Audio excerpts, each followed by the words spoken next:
Ngayong umaga ay matutungayan natin ang mensahe na mula sa Josue. Josue chapter 6, chapter 1, verse 6 to 9. Josue chapter 1, verse 6 to 9. Ganito po ang kanyang sinasabi sa verse 6. Ay magpakatatag ka, lakasan mo ang iyong loob, ikaw ang mamumuno sa bayang ito, sa pananakop nila sa lupaing ibibigay ko sa kanila, ayon sa aking pangako sa kanilang mga ninuno. Ngunit dapat kang magpakatatag, tapangan mo, sundin mo ang mabuti ang aking kautosang ibibigay sa iyo ni Moises. Huwag mong susukayin ang anumang tagubilin doon at magtatagumpay ka sa lahat mong gagawin. Huwag mong kaliligtaang basahin ang aklat ni Yaon, dilidilihin mo yon araw at gabi upang matupad mo ang lahat ng nakasulat doon. Sa gayoy, giginawa ka at magtatagumpay. Alalahanin mong lagi itong aking mga tagubilin. Magpakatatag ka, tibayan mo ang iyong loob, huwag kang matatakot o mawala ng pag-asa. Ako si Yahweh, ang iyong Diyos, ay isa sa inyo saan ka man pumunta. Tayo manalangin, Panginoon, samahan niyo ang iyong mga salita. Lahat ng mga makikinig na iyong mga salita ay pagpapalain niyo, Ama. Lord God, thank you po. Kaya sa laging mawalat ng para sa ngalan ni Jesus. Amen. Purihin natin ang Panginoon. Ang ating title ngayon ng ating pag-aaralan yung tinatawag na paglagong espiritual. Paglagong espiritual, ito ay matatagpuan sa 5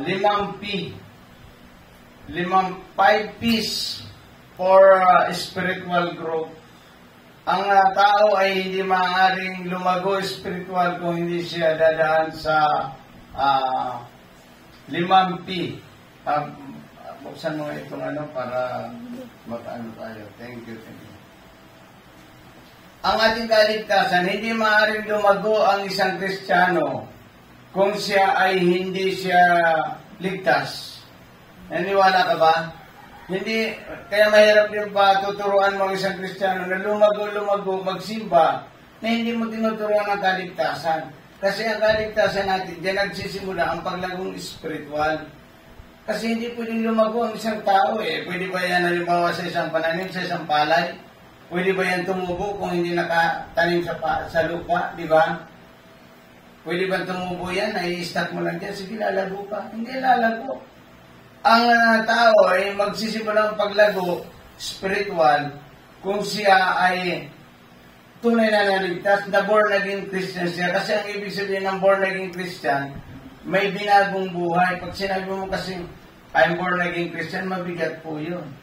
Kasi sinasabi mo, ikaw ay nabago, binago ng Diyos. Yun ang patutungan ng buhay mo. Kasi ang born again Christian, hindi reliyon, kundi isang karanasan. I'm born again Christian, naranasan. Pag sinabi mo, I'm born again, ay hindi naman nalaman, hindi mo alam kung sino nag-born again sa'yo, pwede yun. Kahit mag-inom ka ng alak o kaya magsugal ka dyan, pwede yun. Kasi born again, hindi mo malaman kung sino nag-born again sa iyo.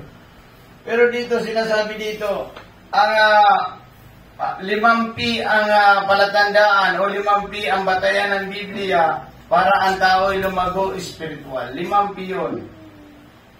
5 P ang paraan ng Biblia para ang tao ay lumago spiritual. 5 P. Tandaan niyo po yan. Mayroon tayong 5 P. Ang kaligtasan natin, ilang P? Ang kaligtasan natin, ilang P? 4 na P ang kaligtasan. Ang paglagong espiritual ay mayroong 5 P ang paglagong espiritual, 4 na P ang kaligtasan natin. Una, sa paglagong espiritual, kung gusto mong lumago bilang mga taong naligtas na, ano ang una dapat natin gagawin? Ang una natin gagawin ay panalangin. Lagi kayo dapat mapanalangin sa Diyos. Kaya sinabi niya dito sa verse 7, sa verse 7 sabi niya dito, hindi dapat na, ngunit dapat kang magpakatatag. Sundin mong mabuti ang kautosang ibinigay ko sa inyo ni Moises. Huwag mong susuwayin ang anumang tagubilin doon. Magpakatatag ka at magpakatatag ka sa lahat mong gagawin. Ito yung ibig sabihin, bago ka magpapakatatag, kailangan mong manalangin. Kailangan, ano ba sa paglagong spiritual? Ano ba ang una? Panalangin. Huwag mo wawalain yung panalangin. Pangalawa, sa verse 8, ay pagbabasa ng Biblia. Sabi niya sa verse 8, huwag mong kaliligtaang basahin ang aklat na yaon. Yan. Pangalawang P, ay pagbabasa ng Biblia. Kasi ito pagbabasa ng Biblia, utos ito sa atin ng Diyos. Kaya nakita mo minsan, bakit ang tagal-tagal mong maglago? Bakit ang tagal-tagal mong lumago? Dito nga nagkakaroon ng pagtatalo ng mga pastor. Bakit ang tagal-tagal lumago ng isang mananampalataya? Ang tagal na lumago, pero hindi nakakaintindi ang tao ng salita ng Diyos kung paano siya magsisisi. Ang tagal mong lumago ng salita ng Diyos. Bawa, may anak ka na 20 anyos na nasa luyang pa. 20 anyos ka na, nasa luya ka, magagalit ka, di ba? Ang Diyos ka niyan. Ilang taong ka na hindi ka pa lumalago spiritual. Dapat, tatandaan nyo, ang paglagong spiritual, panalangin. Tandaan nyo. Pangalawa, pagbabasa ng Biblia. Pagbabasa ng Biblia. And then sabi niya sa Hosea chapter 1 verse 8b, dinidilihin mo yon araw at gabi upang matupad mo ang nakasulat doon. Giginawa ka at magtatagumpay. Halimbawa, ano ang pangatlong P? Pag-apply ng salita ng Diyos sa iyong puso. Dapat yung nababasa mo at naririnig mo, ina-apply mo ito sa iyong puso. Kasi minsan, ang Kristiyano sabi, basta Kristyan ako Hindi niya alam kung paano siya naligtas. Hindi niya alam kung paano ang kanyang buhay. Dapat, mayroon kang tinatawag na alam mo kung ang paraan ng Kristiyano, alam mo dapat ang paraan. Halimbawa, sa paggupit mo sa parlor, alam mo kasi, sa totoo lang, kung hindi mo alam ang gagawin mo, pagdating mo sa langit, ay paano na? Sabi ng Panginoon, hindi lahat na tumatawag sa akin ay papasok sa karya ng Diyos. Dito sa lupa, pag binago ka ng Panginoon, ito ay palatandaan na ikay papasok sa langit. Palatandaan ito na papasok ka sa langit. Na ang tao ay papasok sa langit at siya ay